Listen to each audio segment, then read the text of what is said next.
Now, it's Red Eye Radio. Gary McNamara and Eric Harley talk about everything from politics to social issues and news of the day. Whether you're up late or you're just starting your day, welcome to the show. From the Relief Factor Studios, this is Red Eye Radio. All across America, we are Red Eye Radio. He is Eric Harley, and I'm Gary McNamara. Good morning. I was looking at all the different topics yesterday. We'll get to some of the Supreme Court stuff here in a little bit. I mean, yeah. I just some of the write-up, and because of everything going on in Iran, we haven't got to some of the Supreme Court stuff that they were looking at, and one is the law that if you want to get a handgun, and you've got to go through the background check, right? And the background check, you can't have smoked marijuana, right? If you're smoking marijuana, you can't get it. And this is a case where somebody was smoking marijuana. Also, there were some other drugs involved, but it's the marijuana is the actual issue, right? And so the Supreme Court's looking at it, and just very briefly, we'll get to it a little bit later on, but there's just some humorous points to it, because what they're looking at is both sides agree. Both sides agree, debating before the Supreme Court. Both sides agree that if you're on pot, you should not be shooting a gun. All right. I mean, if you're doing a few bongs, you probably shouldn't be shooting the handgun. But the same applies to alcohol. Yes. But the law, going back to 2022, a precedent that was set, and we'll get to the specific details here a little bit later on, but I just can't help it. I've been bursting to talk about this for the last couple of days. The law states that you have to look at what the founding fathers thought. It doesn't have to be parallel, but basically they're saying it has to be in the same spirit. And so part of the debate is that back then they were all a bunch of drunks and everybody could have a gun. Yeah. Yeah, no, they partied hard. I mean, on the regular. It boggles my mind that people carried flasks. Number one, if you're a real drinker, that flask is probably too small. And number two, it's the fact that you just made it, you make it portable, right? We go back to Law and Order, where they would either celebrate or celebrate winning a case or ease the pain of losing a case by pulling the bourbon out of the desk, at the prosecutor's office. What was the movie? Oh, it was Primal Fear, right? Yes. Where they go back to the judge's quarters. Uh-huh. And she pours everybody a drink. And I think it was Richard Gere's character that says, "No, thank you." And she drinks his. The judge drinks his. Oh, that's right. Yeah, I forgot about that. I mean, and I'm thinking to myself, imagine, okay, now step out of Hollywood and imagine your local news saying a judge during conference was doing shots with both the prosecution and the defense attorneys. And when the defense attorney declined to do a shot, the judge drank hers or his. And, I mean, if you were to do that story on local news, it would be a huge scandal. Well, some of the audio later on, but I love this text here. Justice Gorsuch asked what it meant to be a habitual drunkard in the old days of America. 8 shots of whiskey a day only made you an occasional drunkard. To be a habitual drunkard, you need to double that. James Madison reportedly drank a pint of whiskey every day. Remember the story on the Queen before she passed away? She basically had 9 drinks a day. And I think to myself, what Queen? The Queen of England. When? We don't have any queens. When what? Which Queen? Queen Elizabeth. I had no idea. Yeah. Yeah, she drank. I never heard we talked about it one time on the air. She had 9 drinks a day. And they counted them out. They said, here's what she had. And this was when she was still alive. She had, I don't know, maybe a mimosa with breakfast or whatever, then something at the midday. She had like 9 drinks a day. And nobody really blinked. Now, she wasn't she didn't get up and do 9 shots. And go, hey, what's going on in the kingdom? It wasn't, it was throughout the day. To me, by the way, that would be worse. Because you're basically just keeping your senses dull enough throughout the day until you go to bed. And I don't know what, socially acceptable level of alcohol is, but it seems like everybody with a podcast except us is drinking whiskey on theirs. Well, look, if it was, let's say, just throw an example, if it was 120 years or 130 years ago, all right, I'm not going to be drinking like these people. I'm only going to be drinking Coca-Cola. Yeah. Yeah. Well, for people that don't know, Coca-Cola used to have cocaine in it. Okay. Well, hold on a second. All right. The president has, I don't know, what did they say? Several Diet Cokes throughout the day, right? There are people that, they call themselves Diet Coke fiends, What about caffeine? It's a legal drug. In fact, that's the legal drug where people would fight you.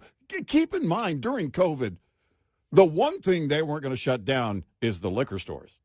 Yes. In fact, they expanded liquor laws in many states. They became necessary businesses. So if you think about the drugs the legal drugs you take, I don't want some Beavis on caffeine either. Yeah, get the gun. You want somebody of sound mind. Now, they may be a perfect sound mind, but you could make the case, is the point, on any socially acceptable drug. And really, what are we talking? We're talking alcohol, caffeine, and now weed has become socially acceptable. I guess my question would be that this happened to me about a year ago. I've got bad tendonitis in my right ankle, and I eventually have to do something about it because it's getting worse and worse and worse. But this goes back about a year ago. I remember I had a couple of glasses of wine. It was really hurting, and I didn't have the wine for that. It was just somewhere, and I had a couple of glasses of wine. Mm-hmm. I was at home. I want to make it clear. I was not drinking while driving, and it really lessened the pain.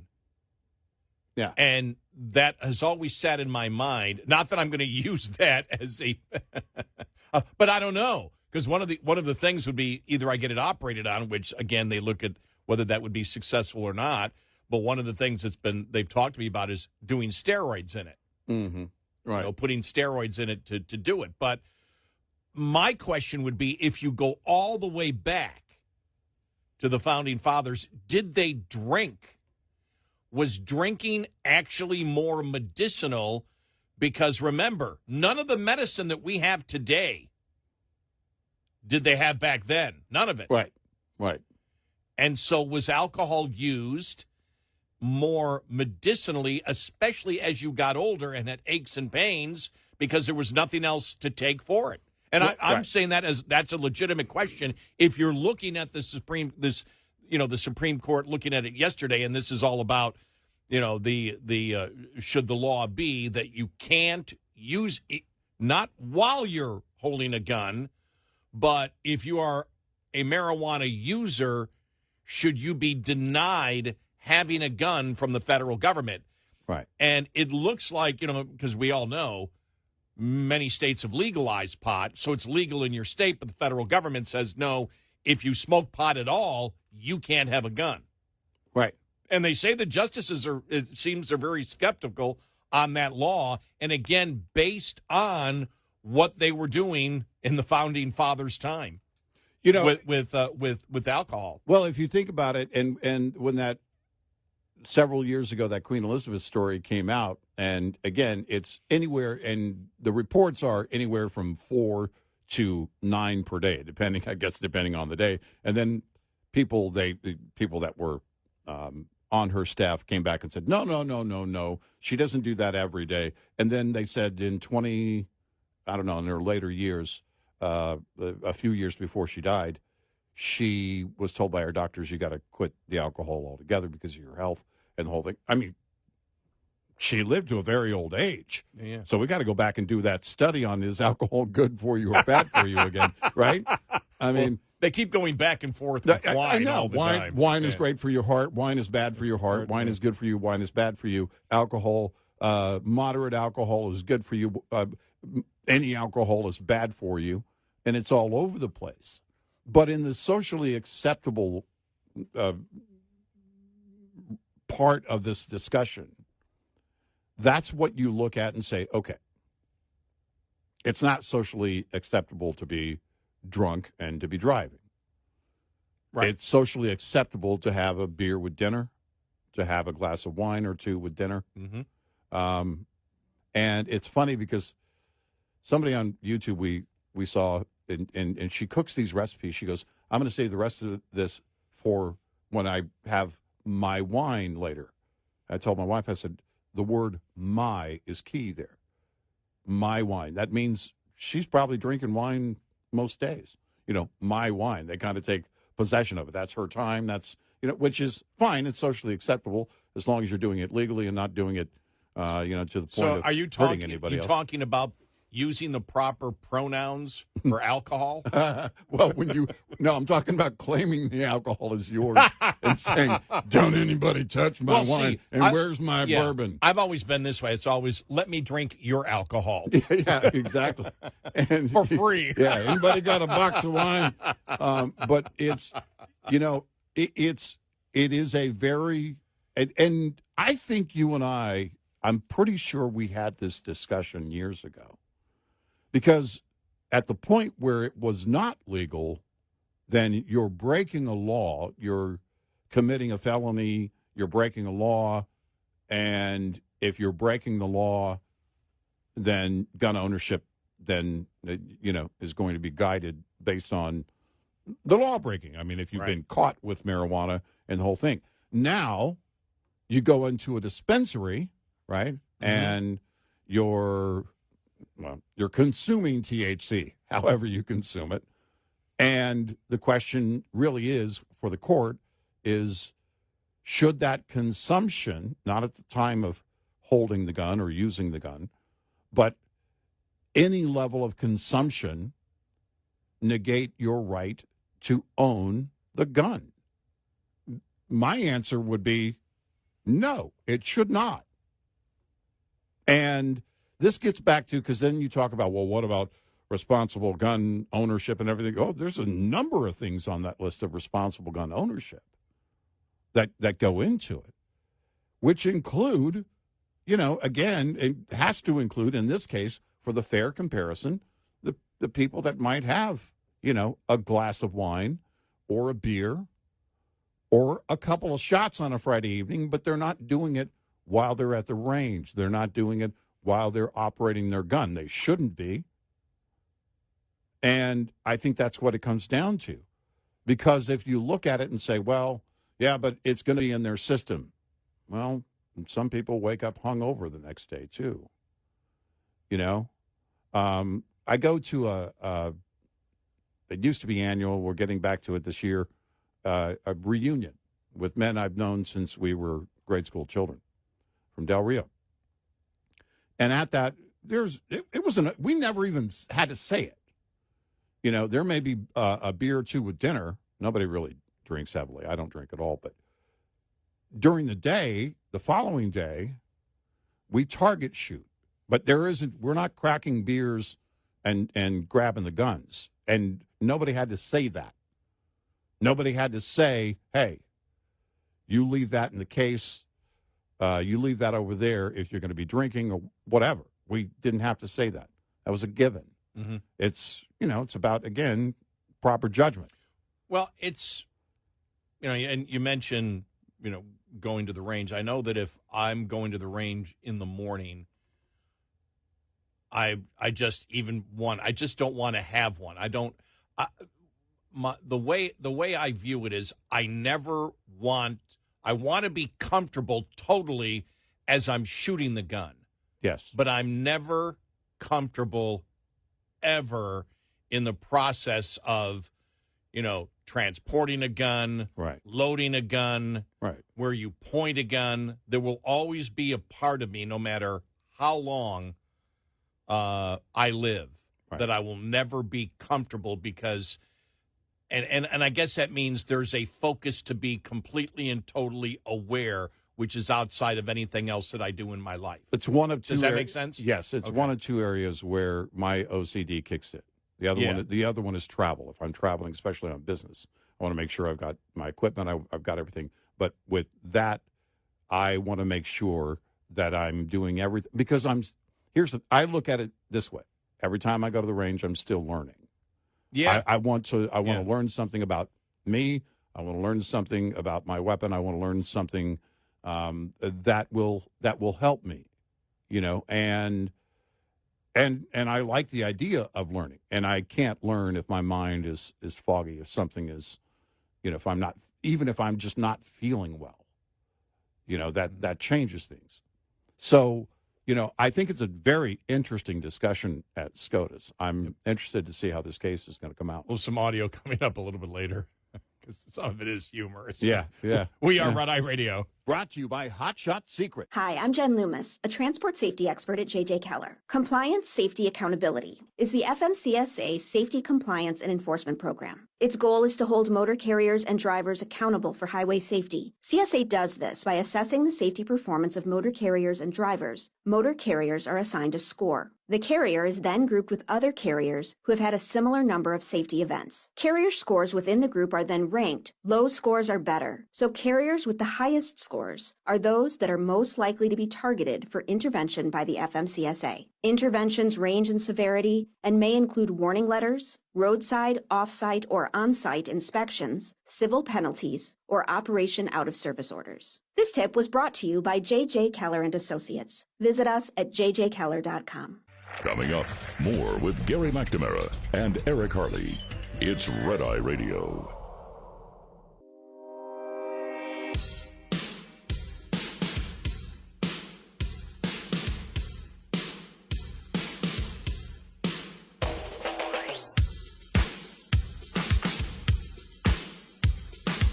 We are Red Eye Radio. He's Eric Harley, and I'm Gary McNamara. All right, so a lot of people talking about that the tapes came out of Bill and Hillary, from the Epstein stuff. Yeah, that isn't the thing that from Hillary that I listened to yesterday.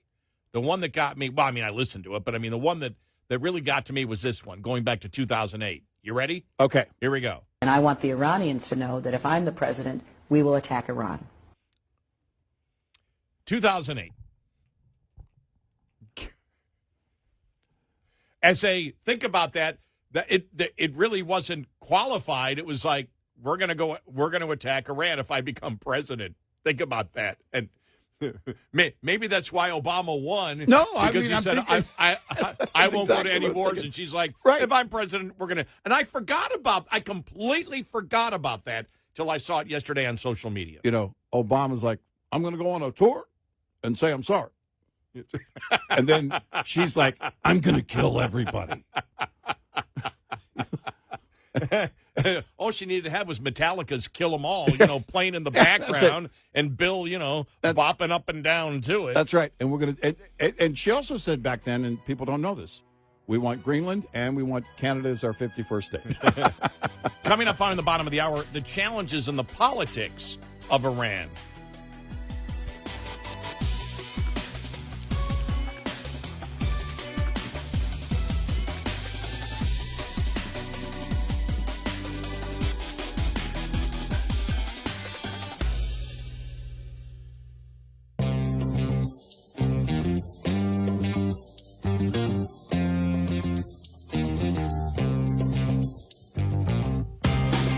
On our website, RedEyeRadioshow.com. Show info with stations, podcasts, and more. Red Eye Radio. And he is Eric Harley, and I'm Gary McNamara. Download our Red Eye Radio app today, and you can listen when and where you choose. Now, we had gone through yesterday on the show whether going into Iran, or excuse me, I guess you could say the air assault against Iran was legal. And we went through the point and said, look, this isn't even close, and explained, the Constitution. Right. Just like we did last week with tariffs. Right. Same thing here. What does the Constitution say? Yeah. Trump is on strong legal ground completely. And even if you believe that the War Power, and we explained how the War Powers Act really is a political document. Yeah. It's not really I know people say, well, it's a legislative document, therefore it's legal. It doesn't have any constitutional basis to it. Right. And as we quickly explained, in case you didn't listen to yesterday's show, as we've talked about many times before, Congress cannot pass a law dictating what the president's constitutional duties are as commander-in-chief. Only a constitutional amendment can do that. So what you get from Congress is a suggestion.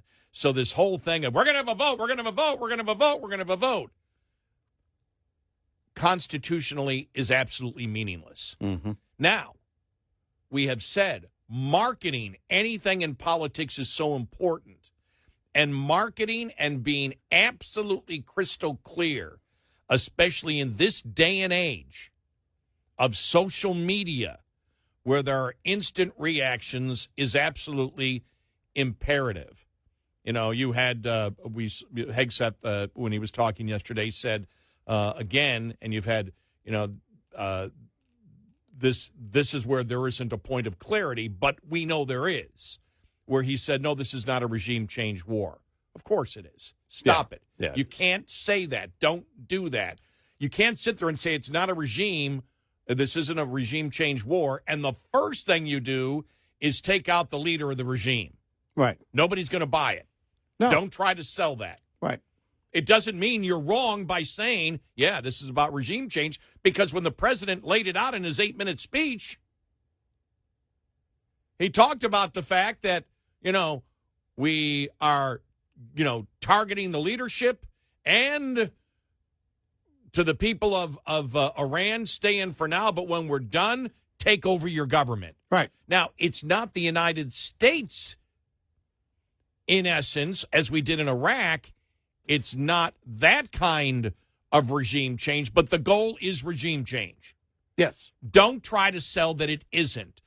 Don't try to sit there and go, well, technically it's not, because we're not doing the same thing as Iraq. You're not going to win that argument. Well, and they've even said that if the new leadership comes in and they take the same path, we'll do the same thing. Right.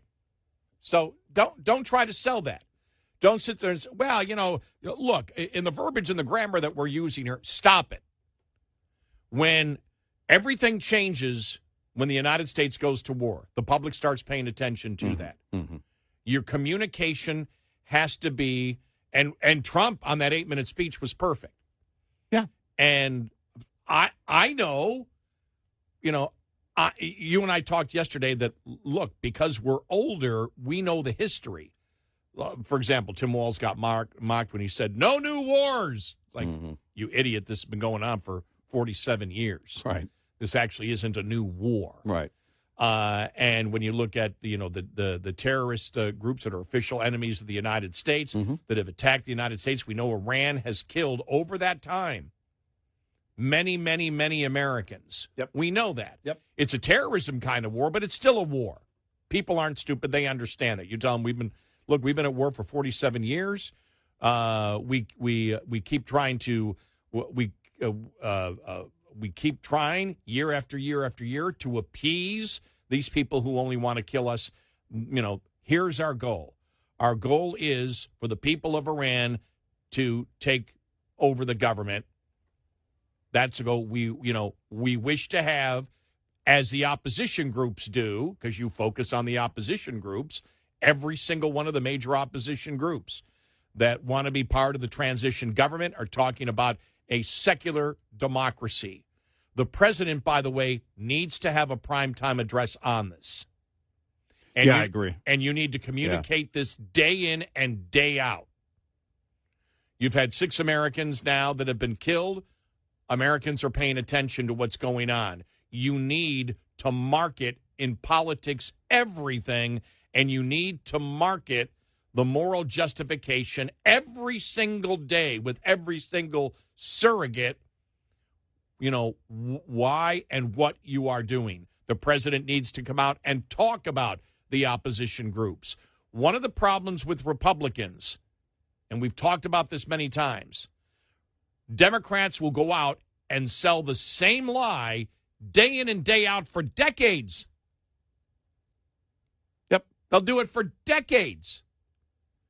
The Republicans will have the truth and something that if the public understands it would agree in great numbers. Mm-hmm. And they seem not to want to sell it on a consistent basis. Okay, we said it once. They must have known about it. President needs to do a primetime address on this. He needs to lay it out. He needs to talk about what, because I know what the goal is. There's a number of goals. The goal is regime change and have a Democrat government with one of the opposition groups come in and help the transition.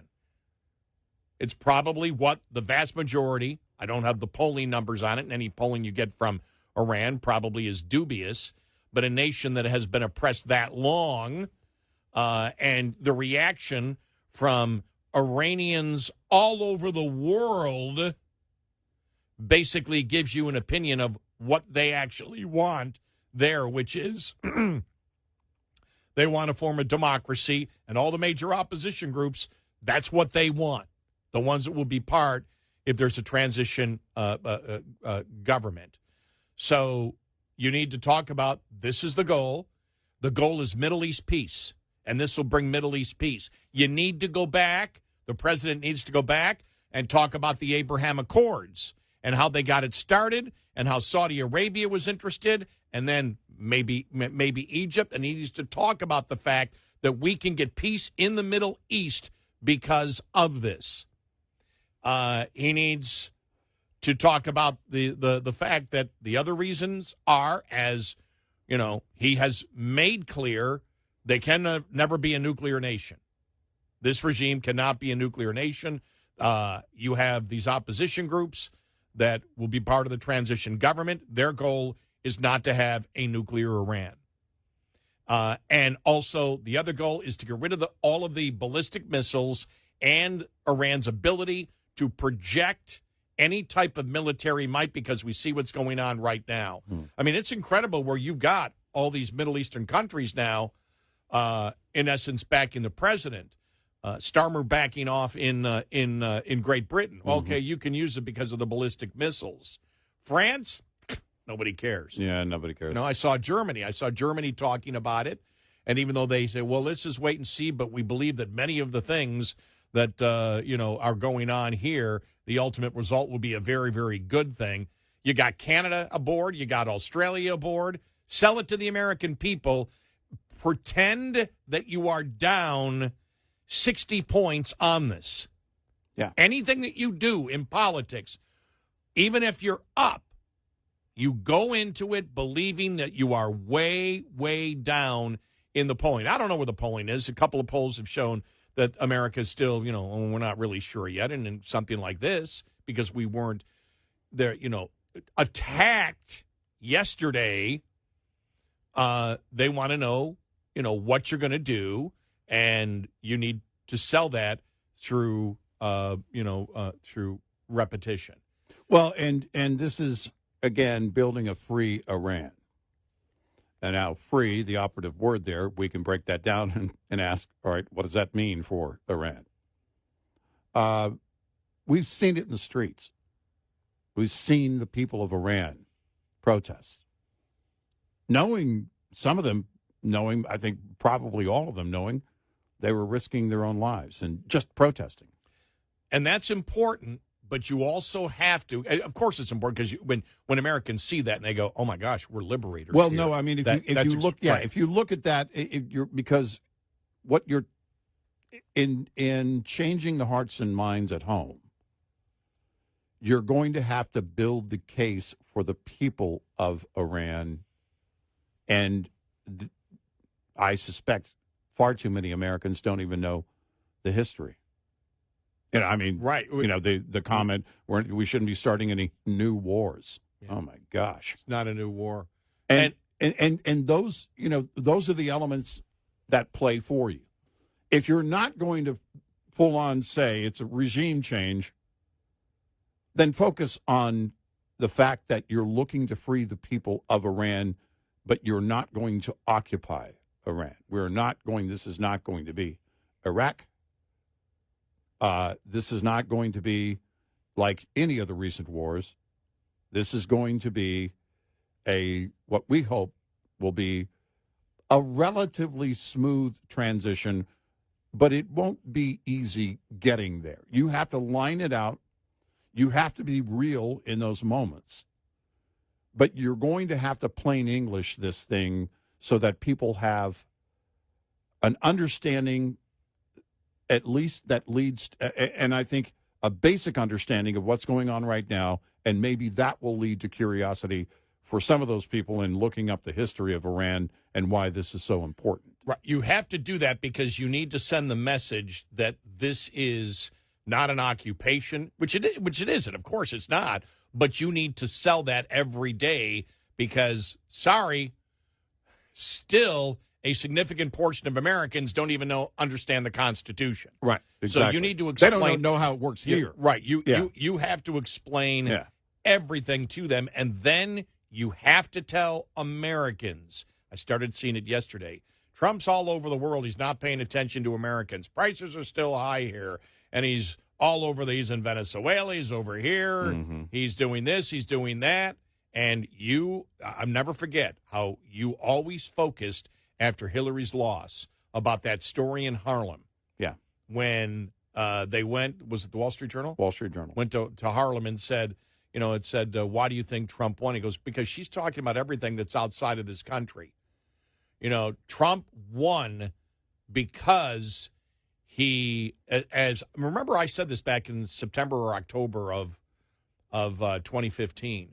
I said, people are so passionate about him because putting America first, putting Americans first. He's saying, I love you first. Well, and you said it along the way. All he's doing is pointing out the problems. Right. He's pointing to the problems that we have here, and nobody else seems to be doing that. And that's where he was gaining steam in a big way. You have to talk about the long-term benefits. Yeah. That this makes us a safer world. This protects Americans. And they've said that. Yes. But you need to go into more, and people's detail. Self-interest, right. Yeah, here's why. Because that's in our self-interest at that particular point. Right. It's helping us because of this. We talked about this for weeks, that if they do go in, part of this is to also, everything the president has done is to weaken the influence. When you look at Venezuela, when you look at Cuba, when you look at what's going on, right now, is to weaken the influence of China and Russia. Because, and you said that last night, I think it bears repeating here, because I saw more analysis on, look at all the oil that Venezuela sent to China, Iran sent to China. That was it was a big deal because China, based on their population, just doesn't have enough oil production. They rely on other nations like Venezuela. Now Venezuelan oil is coming here, at least some of it is coming here. Imagine Iranian oil. I mean, it's Brent crude, and so the processing would be different. But imagine opening up that market to American interest, even if it wasn't coming directly here, but you're cutting off China. Well, even if it doesn't matter whether it comes here. What matters is it's part of the pot of the world. And if you're isolating China in that way, at competitive prices, from what I read, they're selling it at a discount to China. Right. Well, if it's part of the entire world and its entire supply, that helps lower the cost. And China gets less. In the United States, too. Yep. Yeah. We are Red Eye Radio. Lines open for your calls. 866-90-RED-EYE on Red Eye Radio.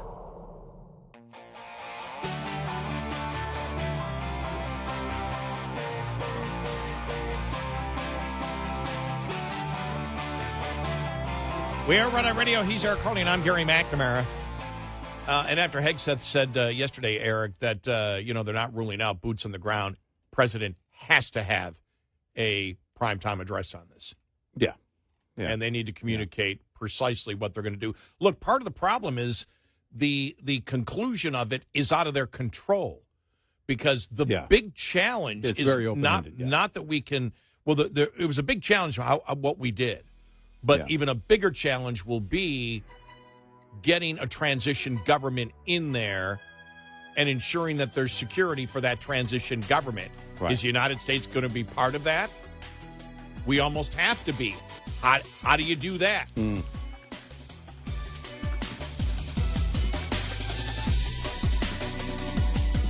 Top of the Hour News is brought to you by House Products. Visit houseproducts.com. This is Red Eye Radio on Westwood One.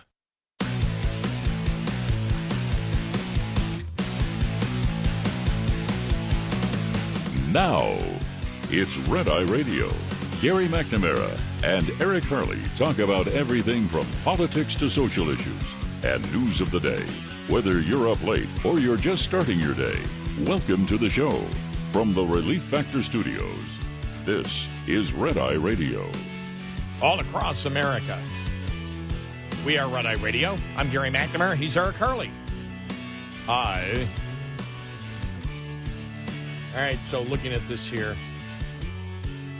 CBS News Editor-in-Chief Bari Weiss is fuming over a viral video, we played it yesterday, that appears to show a CBS Austin reporter being instructed to downplay coverage of a pro-Israeli U.S. protest then occurring behind him.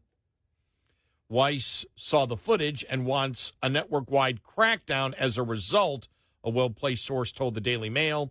CBS affiliates will not be exempt from the effort, the insider said Monday, speaking on condition of anonymity. The clip in question shows CBS Austin's Vinny Martorano covering a procession outside the Texas Capitol building and comes from a Facebook live stream posted by the station on Saturday. He was set to speak on a procession gathering to celebrate the U.S. and Israeli strikes on Iran when a crew member passed him the phone. What does that mean? Mataramo says after several seconds of scrutinizing a message over the device's screen, it means they don't want us to focus on this. One of his crewmates explained a command he does not heed. The moment was quickly clipped and reshared, earning Weiss's attention in the process, the source said. From what I hear, Barry is going to take an even more hands-on approach to be sure that the CBS brand is not tarnished by its affiliates. Oh, that's wow. That is a wow. That is an extremely ambitious goal. Yes. We thought the office at 60 Minutes was a big deal. Holy cow. But she's right. No, she is right. She's absolutely right that if the idea by management, by ownership, is that you're going to essentially rebrand the news division, that has to run throughout. And there has to be a certain protocol.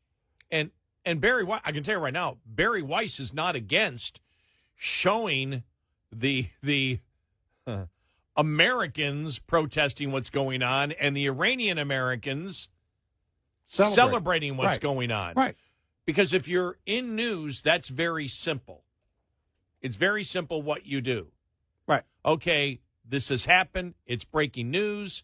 We want a reporter over here covering the anti and one over here covering the pro. That's simple. Yeah. And you report on both. Right? Yep. Not that hard. No, it's not that hard at all. Not that hard. That's fair. Yeah. And for them to say, we don't want you to focus on the celebration shows, again, the political activism,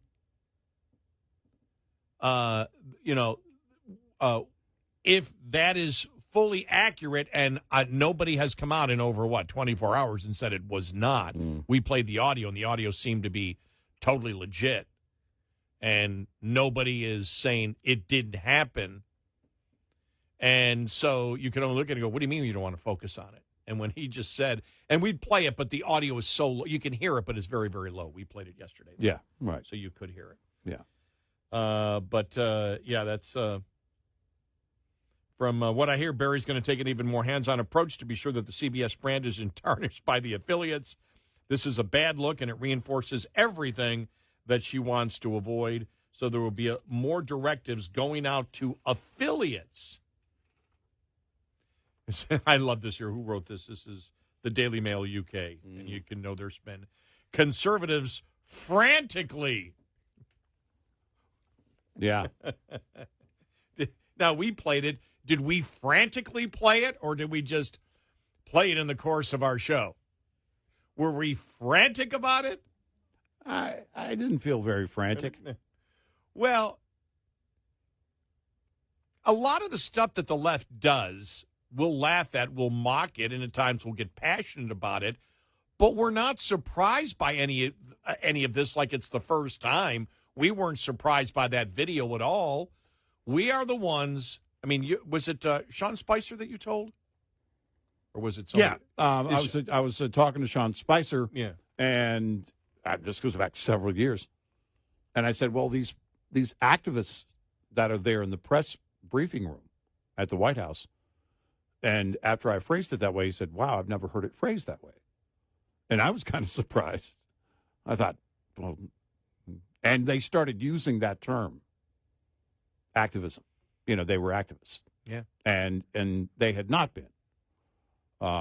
And it's very clear that they're activists. No one can really deny that because, and that's the thing too. BuzzFeed, the now defunct BuzzFeed. For you younger kids, Google what BuzzFeed was. But the editor, remember at the time, and this was over the dossier. And they published the dossier. And from that, Jim Acosta started asking questions over at CNN about the dossier. This is all part of the whole Russian hoax thing. But when BuzzFeed decided they were going to publish it, they actually had, I wouldn't call it a disclaimer, but they said, we can't verify a lot of this, but we're going to post it anyway. And the editor at BuzzFeed at that time said, this is how we see our journalists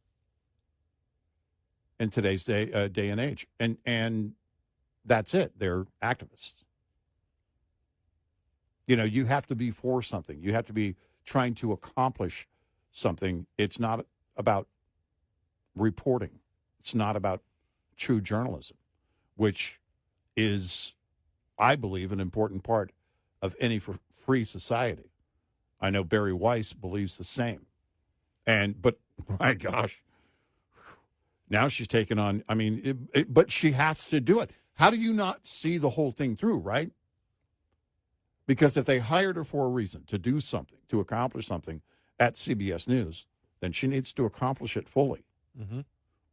And, you know, we go back to the Twitter files and really how it changed the game. Elon Musk buying Twitter changed the game, not just about free speech in the room, which is now X, the social media, but it also changed the game only to a slight degree in journalism. And we're seeing more of that change come about. It's very, very slow, where you start weeding out the activists. They're not going to be gone. I don't know how you find enough journalists to do the job, but you certainly can have a standard. As the head of CBS News, Bari Weiss, in fact, I think should. It's her job. It's why she was hired. Have a standard of saying, look, you need to, when you're out reporting something, you don't ignore one part of it and just focus on the other. To serve your own interests, you're going to have to focus on both sides of that story. I remember, and think about this. This goes back a number of years, and it was because we've been saying this. I don't even know, well over a decade. And when I think about that, I go, well, that's only 2016. So maybe we've been talking about it a lot more. The years are just moving by too quickly. But I remember when the Mueller report came out, and there were all these editorials from major conservative outlets saying, maybe now the media will understand that they need to report report the truth, and their sources need to be better. And you and I were laughing, saying, stop it. Yeah.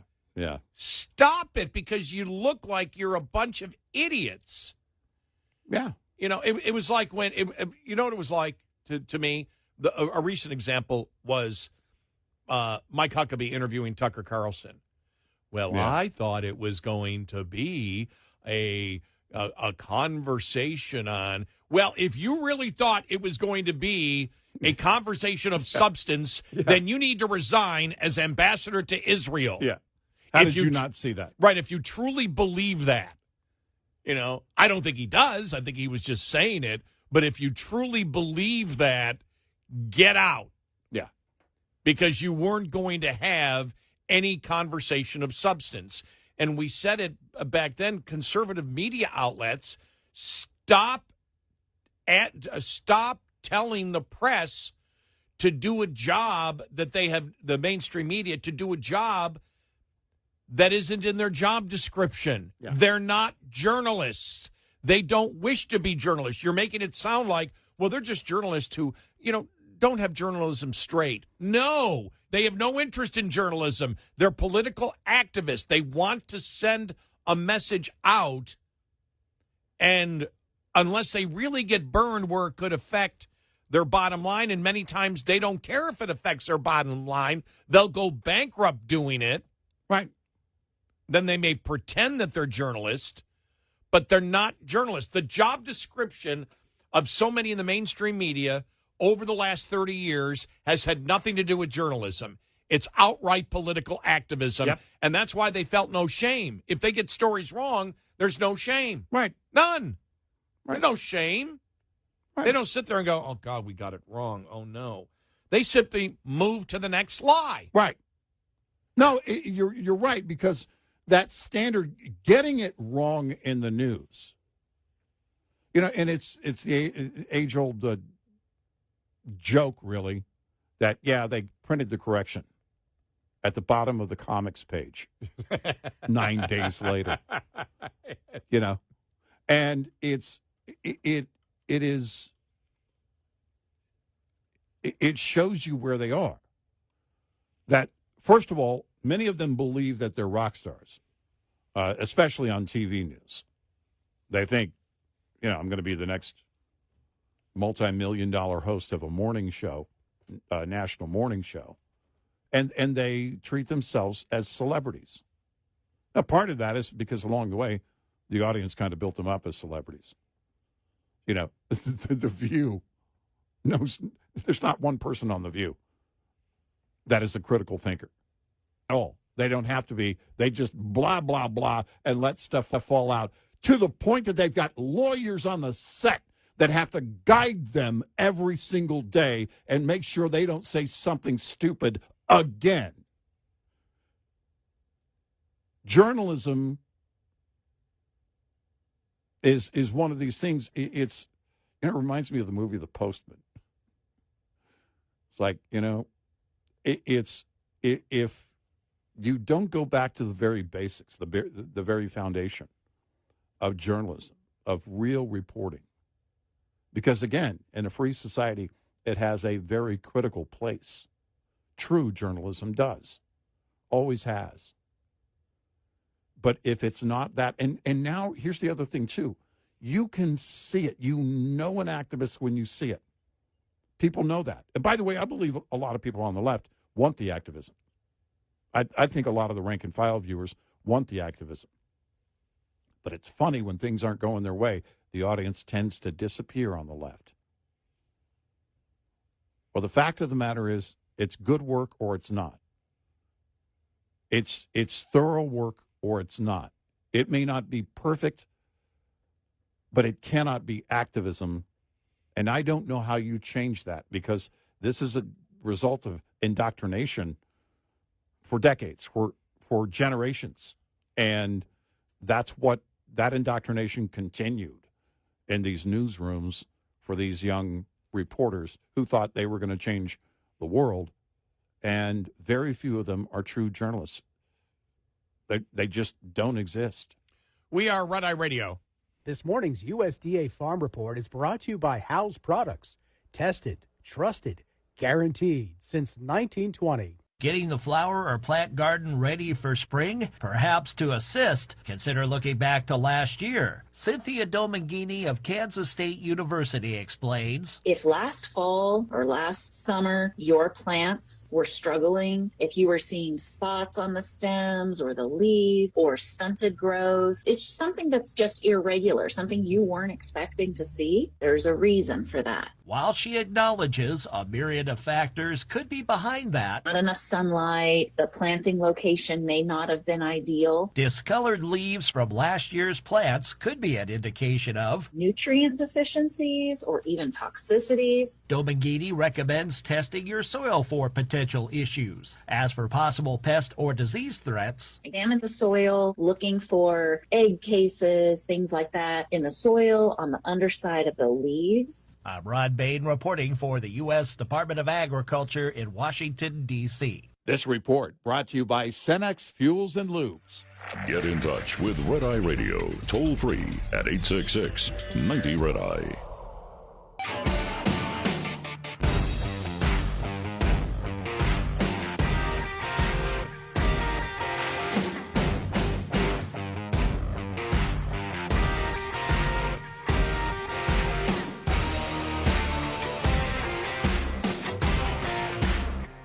We're Red Eye Radio. He's Eric Harley, and I'm Gary McNamara. Now, remember, on yesterday's show, we played the audio cut from Senator, I got mind blank here, Kelly in Arizona, and just went after him when he talked about the fact that we had this Iran deal, and he got rid of the Iran deal. And we said everybody universally knew that, on both sides, that it was a horrible deal. Yeah. It was a horrible deal, which actually made it so Iran could get a nuclear weapon. Let's go back to how the liberal media covered this back in 2015, just to show you how out of touch he is completely. Here we go. The point at which they started with is not where they ended. Sanctions lifted. Inspections, the U.S. wanted anytime, anywhere. They didn't get those. The administration set standards like inspections anytime, anywhere. And what we know about this deal says that that's not going to happen. That is really the core thing. If you don't have anytime, anywhere, what do you really have? If you don't have access anywhere, anytime in Iran, then enforcement becomes something really that's impossible to do. We were told that this is anytime, anywhere. When you really read the language, as I understand it, it's not anytime, anywhere. Well, Iran is unquestionably the big winner. Look at where the fireworks are going off. Billions and billions will flood into Iran, legitimizing them and making them a bigger terror tool. It's amazing to me that we included the arms embargo and the missile technology question as part of this deal. Even Ash Carter, the president's defense secretary, has said that he has huge concerns allowing the arms embargo to be lifted. The prospect of weapons going in is not a happy prospect. Iran would be able to keep all these major nuclear facilities. They even get to keep centrifuges inside that facility. If you said that 2 years ago or even a year ago, you would say, wait a second. And even some administration officials and supporters would say, wait a second, we're not going to go that far. What is your sense that this agreement could set off a new and really volatile Mideast arms race? It is very possible. In one sense, you have to look at this as a gamble. I'm disappointed in this deal for all the reasons that have been brought up. And then they'll have a few billion at least left over to kill Americans, Israelis, and work other mischief. I was skeptical going in. There's nothing that I read last night that alleviates my skepticism. We, the United States, are accepting the eventuality that they will acquire a nuclear weapon. I don't think that we can say with any confidence whether Iran will or will not get a nuclear weapon. Now, the reason, I mean, the rap music in the background we could go without, but but it's the only thing I could find on it. But every one of those were Democrats, and all of that was on liberal networks, including MSNBC and CNN. Everybody knew, and that's why Mark Kelly yesterday, and we just attacked him and said, Arizona, you elected an idiot. You really elected an idiot. Boy, did he ever con you as a moderate. Yeah. Coming out going, we had the Iran deal, and Trump got rid of the Iran deal. Because Democrats knew it was a deal that would allow them to get a nuclear weapon.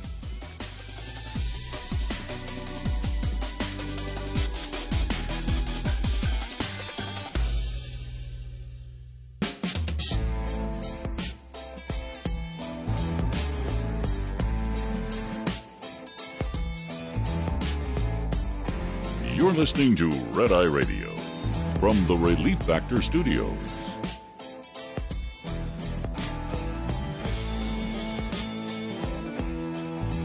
And we are Red Eye Radio. He's Eric Harley, and I'm Gary McNamara. Now, we played all those all that audio from Democrats looking at the Iran deal back during the Obama administration that were all Democrats and all liberal media hosts saying, no, this is garbage. This is ridiculous. Mm-hmm. This allows Iran to get a nuclear weapon. And then, boom, Obama said, let's send them a ton of cash. Yeah. And it was the same thing during the Biden administration when they, again, got rid of the mandates and allowed Iran to get billions upon billions of dollars that then they could give to their terrorist proxies. And so I want to play what Mark Kelly said, Senator Mark Kelly, that we played on the show yesterday, just so you can compare what he is saying to what the last audio was. We have long memories here in the show. Mm-hmm. We don't live in the bubble of today. The internet exists. But here's Mark Kelly. Hey, folks, this morning, the United States, while this administration launched a major attack on Iran, as I see this, hey, there's no real plan here. And often these things do not go the way people think they do, especially the people that don't serve in the military, like this president. Often they're the ones that think every solution is to drop a bomb. And by the way, this is the guy that got us into this mess anyway. He, in his first term, he ripped up the Iran nuclear deal, which then put the Iranians on a path to further enrich uranium. Is he not lying or what? That's a straight out lie. It's a straight out lie from Mark Kelly. What a tool this guy is. He's really, the last couple of months, too, he was quiet for a long time. Remember, he just wouldn't say anything? Yeah. And then he did the interview a couple of months ago where he came out and being interviewed by this woman. Do you see any need for billionaires? I don't think we need billionaires. Yeah, I agree with you. We don't need billionaires. And then him and the scowl from the State of the Union address, which, again, by the way, Republicans, why did you stop using those ads? Why aren't they all over the place? Right. Again, what we've said about Republicans, they have a slam dunk, they run an ad for a day, and then they say, okay, that's it, the people understand. Democrats will promote a lie over and over again. Russia collusion. For years, they promoted something that was an absolute lie. Yep. For some reason, Republicans, who are supposed to be more of the capitalist, haven't yet understood marketing. You got to market the product in capitalism over and over and over again. But what a tool this guy is. Seriously. Because think about this. This is just, Eric, this is exactly like the border. Well, the Biden administration could have done a better job on the border. What do you mean done a better job? Their job was to open the border. Yeah. It wasn't that they couldn't control the border. No. The policy was we're going to open the border. We want to cause chaos in the United States. And the Obama administration and Obama wanted to create a deal that would allow, officially, as part of a deal, Iran to be able to enrich plutonium in order to get a nuclear weapon. It allowed them to do it. Well, that's why I never went to a vote in Congress as an official, type of treaty in any way, because they knew they wouldn't get the votes, because Democrats didn't want to sign on to this, because Obama there's no other way that you can look at it. There's no other way. Obama wanted Iran to get the bomb. And then Trump said, nope, rip up the deal, mandates go back on. We're not going to send them cash. We're not going to enrich. We're not going to enrich them for enriching. And then Biden came in and said, let's get rid of the mandates and let's make sure they can sell and get the profits of all their oil money. Yep. And we'll make Day sure one. Right. Yeah. And we'll make sure that they use it in a responsible way. What a bunch of idiots. Yeah. Right. And remember the polls when Trump, during his first term, they did the poll, should the president alone do the Iran deal? And the majority of people said no. Right. Should it be up to Congress? Yes. Should Trump do an Iran deal? No. And should, or should Trump turn it over? That's what it was. Should Trump turn it over to Congress to do? Well, no. Basically, you mentioned his name, and they go against the grain. Yeah. But everybody knows if you ask the simple question, is this a job for Congress? And there's a reason, again, as you pointed out, they never got to a vote. They weren't about to bring this to a vote. It's why it went down in Obama's hands. And by the way, he was perfectly fine with that. It proves that astronauts can be idiots. Yeah. Because there's no other way. I mean, I don't like to name call, but it's justified. If you sit there and you come out as Senator Kelly did and say Trump ripped up the Iran nuclear deal when everybody knows it was a piece of manure. Yes. It would have been a deal to ensure that Iran could enrich and create a nuclear weapon. Remember what people were saying in the wake of the deal that Obama did? Well, it's probably not going to work. It's probably not a good thing, but at least they did something. Exactly. It's like, well, don't do something. Well, no. Doing something negative that potentially harms the U.S. while they're screaming death to America, that's a flat-out no. Yeah. So whether it's border or whether it's Iran. I don't know where, again, I don't know. Is Mark Kelly stupid? Does he know he's being stupid? Does he know? Did he pay attention when this was going on? What the Democrats were saying about the Iran nuclear deal? Or is he he knows what's going on, he knows he's lying, but he believes, as so many Democrats do, that Democrats are idiots and will buy anything that he sells them? I'll tell you this, he came off as a lot smarter when he wasn't saying a thing. Yeah. This could have been one of those moments, because what he said about it is absolutely ridiculous. But again, it's the radical left, and yes, he's part of the radical left, posing something as the truth when it's the opposite. It is the deal with Iran, and then after that, Biden's behavior and letting them back in the oil game, lifting sanctions from day one that allowed them to get to where they got. And allowed the funding of Hamas, Hezbollah, other proxies, and certainly allowed Hamas to be well-funded leading up to October 7th. This is, and it's a lot like illegal immigration, where they will point out that, we're concerned about the people that have been here long-term and have been paying taxes and haven't committed any crimes. Yeah, but you're also the ones So you then you believe then that anybody who has a deportation order or has committed a criminal act should be deported. And then they don't answer the question, or they go, no, we believe that all should be able to stay. But sanctuary cities, remember, sanctuary cities is not to protect illegal immigrants that have paid taxes and been here for decades and haven't committed any crimes. Sanctuary cities that all Democrats endorse is about protecting illegal immigrant criminals. They wish to protect illegal immigrant criminals.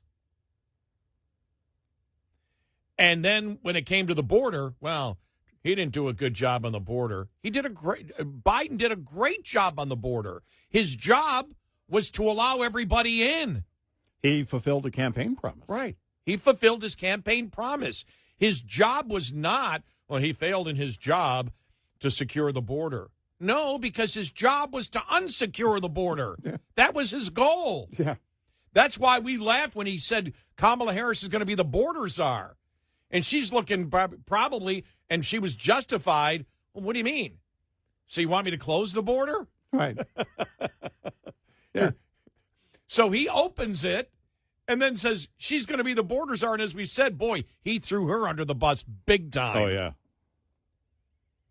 And now Mark Kelly, well, Trump ripped up the Iran nuclear deal and created this mess.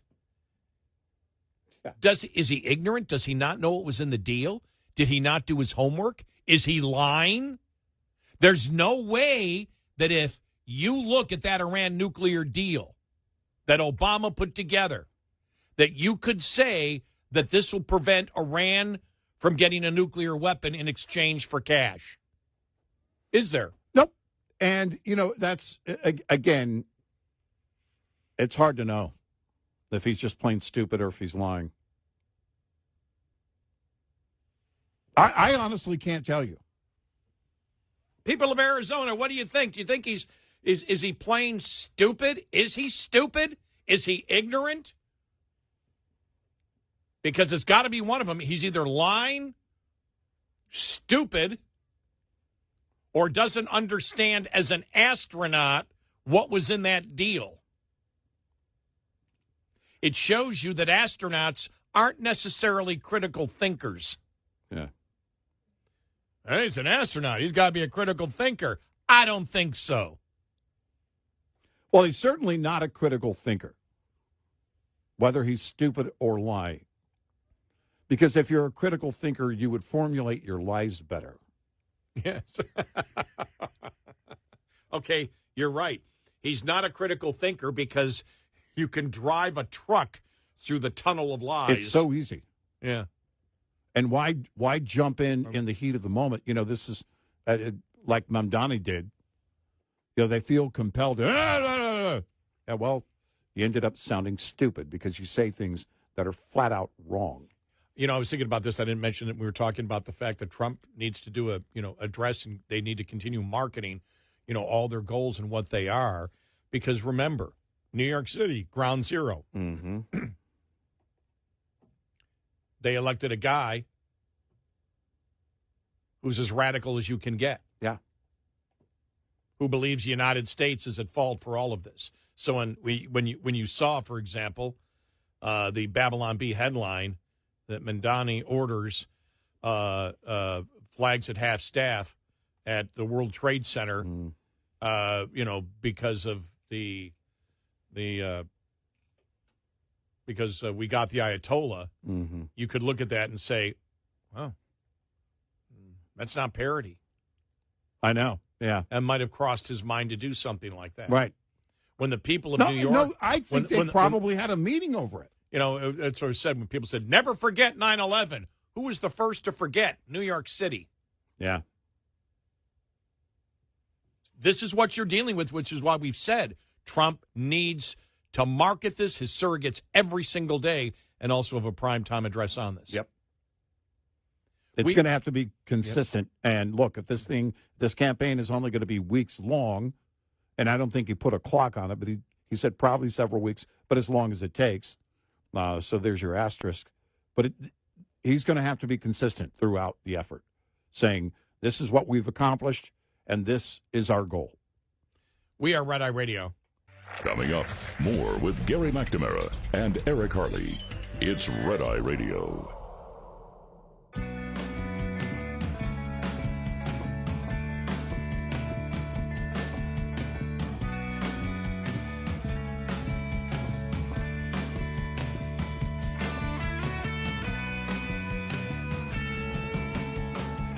We are Red Eye Radio. He is Eric Harley, and I'm Gary McNamara. Wow. I mean, just some of the arguments so stupid. But, when you look at, what do they say, the vote's supposed to be this Thursday or something like this for the Congress to vote on the War Powers Resolution or whatever. Yeah. But even that, that sort of died down yesterday, didn't it? Did you think it died down yesterday? I thought it died down. Yeah, it did. I guess on social media. Right, yeah. Look, because this is such an open-ended situation and you don't know where it's going and you don't know how long it's going to take. The president said we'll do this as long as it takes.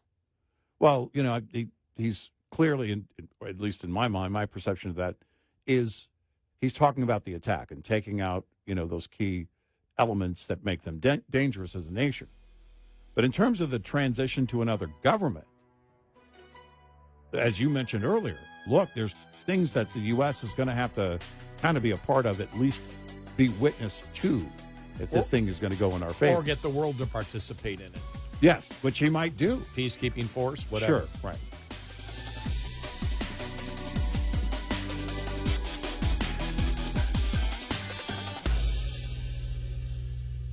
This is Red Eye Radio on Westwood One.